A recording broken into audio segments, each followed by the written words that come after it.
Let me begin by going over briefly some of the things we spoke about yesterday, and then we'll move on to another very important topic. Yesterday we spoke a lot, in fact, because there's a lot to say about Avraham Avinu. Avraham Avinu, who was the father and the founder of the Jewish nation, but is also referred to in the Torah explicitly.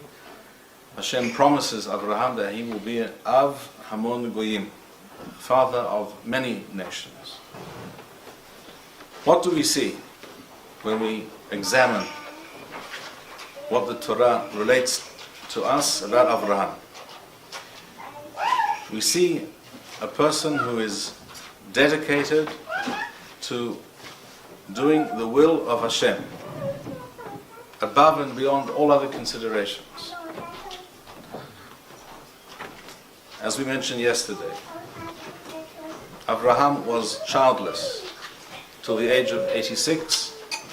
At that time, he had his first child, his son Ishmael, by the maidservant of his wife Sarah, Hagar.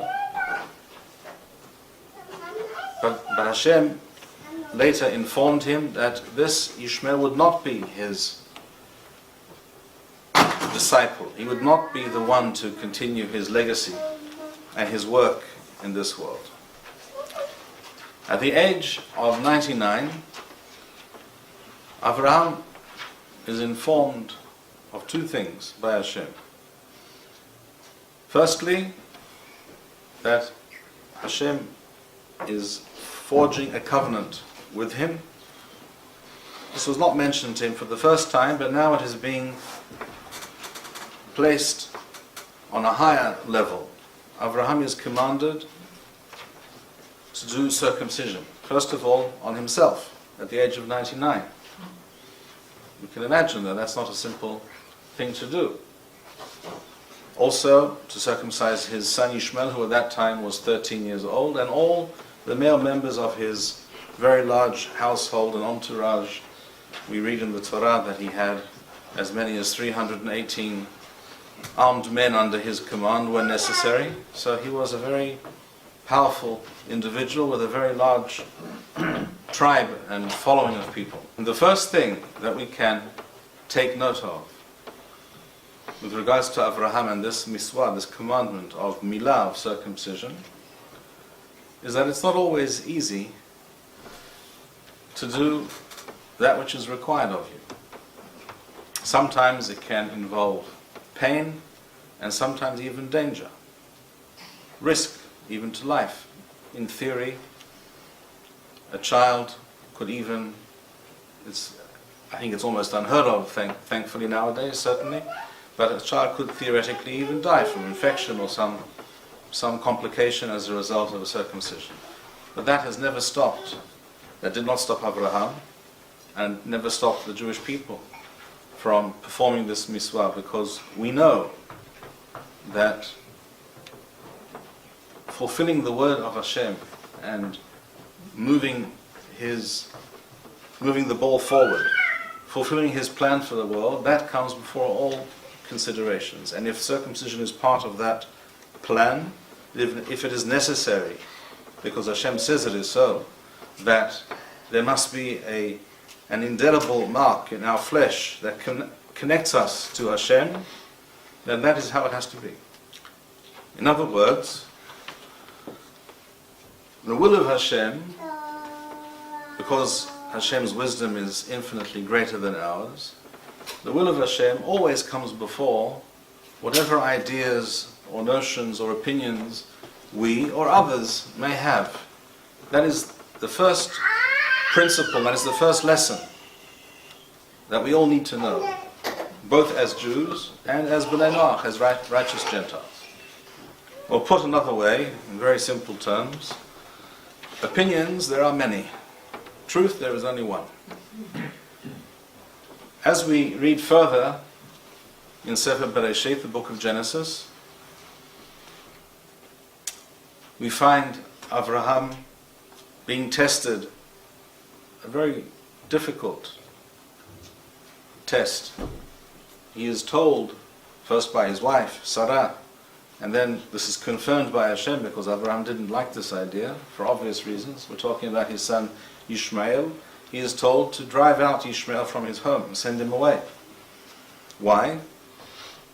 On the face of it, a very cruel and terrible thing to do. And that is exactly how some people view it to this day. I can tell you, parenthetically, that I recently received an email.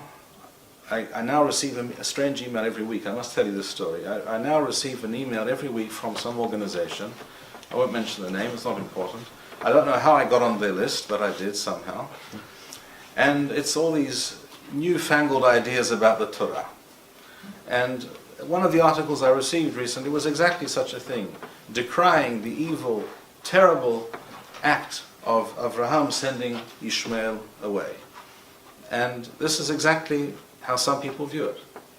But that's not how we view it. We view it as a person knowing that even when a terrible choice, a difficult task faces us, if that is the correct thing to fulfill Hashem's will and plan, that is what we do. The greatest test and therefore demonstration of Abraham's dedication to Hashem and his complete acceptance of Hashem's will and superior wisdom is, of course, the Akedah, when Abraham is told by Hashem to take his son Yitzhak, for whom he had waited 100 years, regarding whom he had been told, this person, this son Yitzhak, and only Yitzhak, will be your disciple.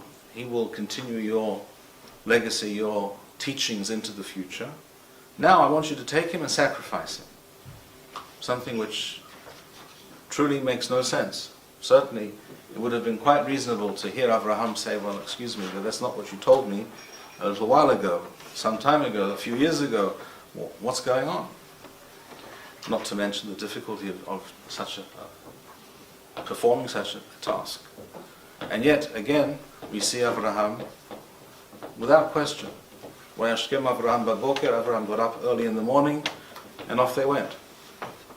Of course, in the end, that's not what happened, because that wasn't the intention. The intention was to teach us, by way of Abraham, through the agency of this event, the true nature of being an Eved Hashem, being a servant of Hashem.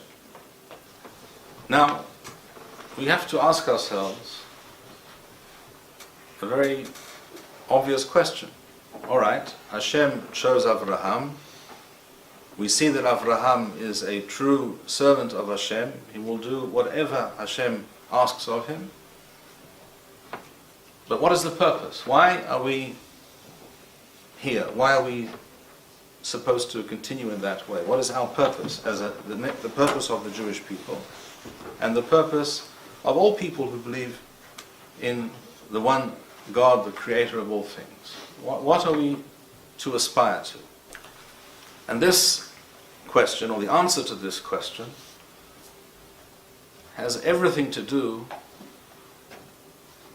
both with Avraham Avinu and with Moshe Rabbeinu, Moses, our teacher, and the giving of the Torah at Har Sinai, and another concept, which is the concept of the Mashiach, the Messiah.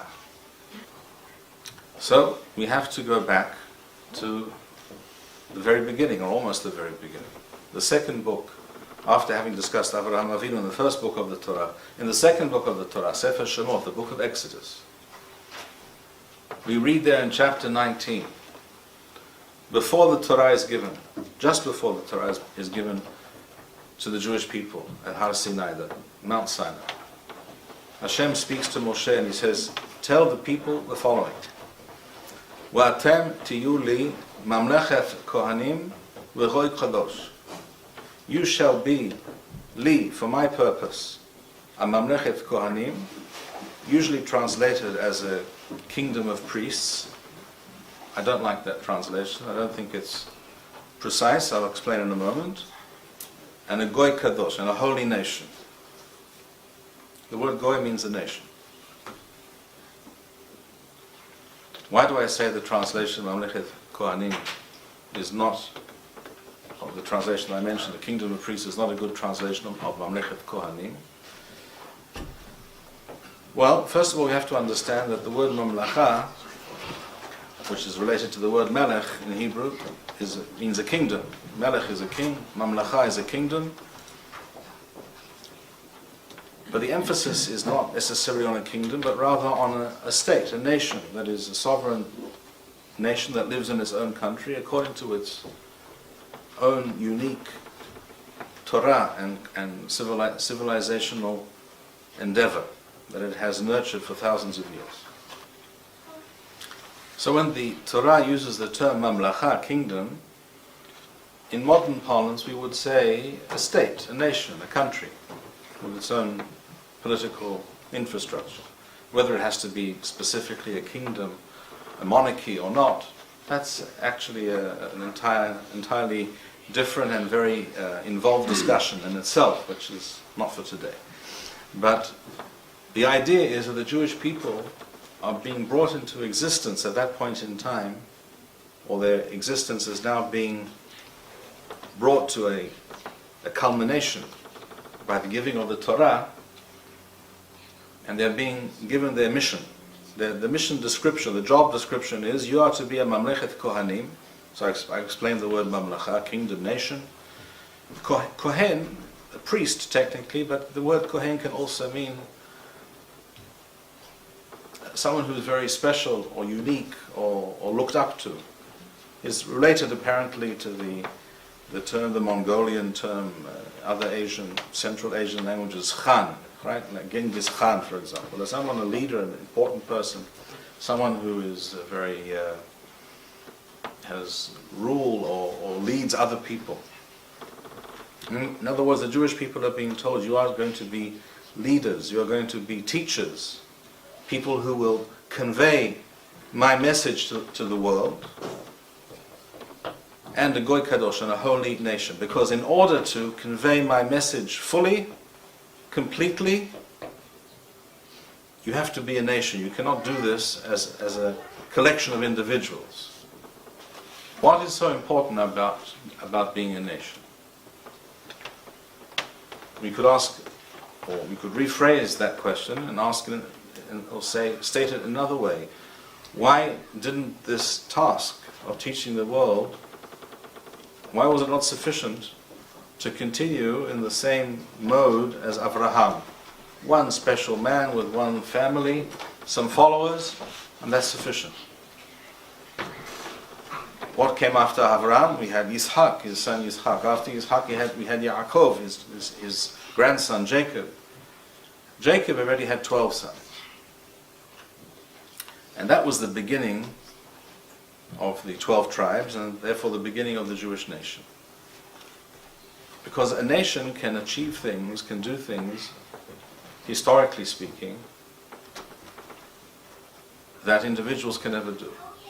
An individual is one person, a family is a few people, but a nation creates over time, if it has a plan, if it has a goal, and it knows how to move towards that goal and to maintain its focus. And if anyone has proved over thousands of years that they know how to maintain that focus, it's the Jewish people.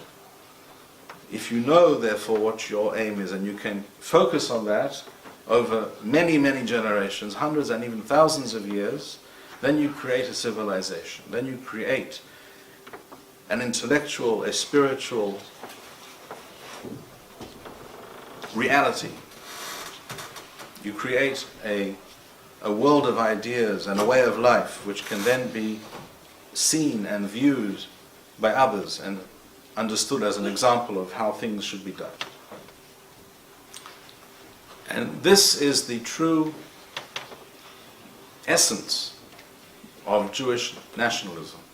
This relates to a discussion I had here with some people yesterday over Shabbat about Zionism. Mainstream, historically speaking, mainstream Zionism was a secular movement.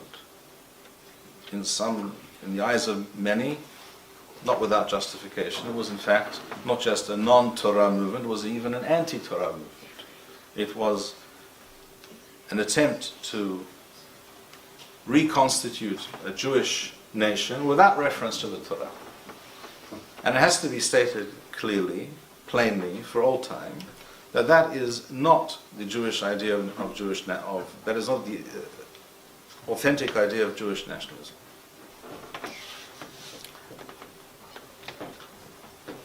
The purpose of Jewish nationalism, another true Jewish nationalism, Torah-based nationalism, is to live up to that God-given task of being a mamlechet kohanim, a nation of leaders and teachers, and a goy kadosh, and a holy nation. That is the true purpose of the Jewish people on this earth, and that is the reason why the Jewish people have to reconstitute themselves as a nation.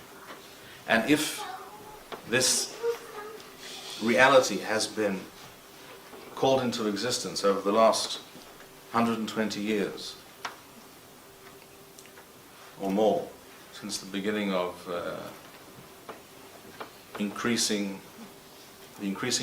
ever-increasing return of Jews to the land of Israel, starting in meaningful, significant numbers from the beginning of the 19th century, if this has now come to a point where the Jewish people have reconstituted their existence in a secular sense, where the Torah is not the centerpiece of that state, now therefore is the time to take what exists and bring it to its fullest and complete expression of what a Jewish state should be. And that should be the aim of all Jews who understand what the Jewish people are about, and all God-fearing people who understand what the Jewish people are about. That is the purpose of the State of Israel. The production of these videos and maintaining this channel demands much time and money. If you enjoyed this video, please show your appreciation and support. To make a donation, please go to www.machonshilo.org and press the PayPal button, which appears on the upper right-hand side of the home page. To sponsor a video or purchase Birkon Nusach Eretz Yisrael, please write us at office@machonshilo.org.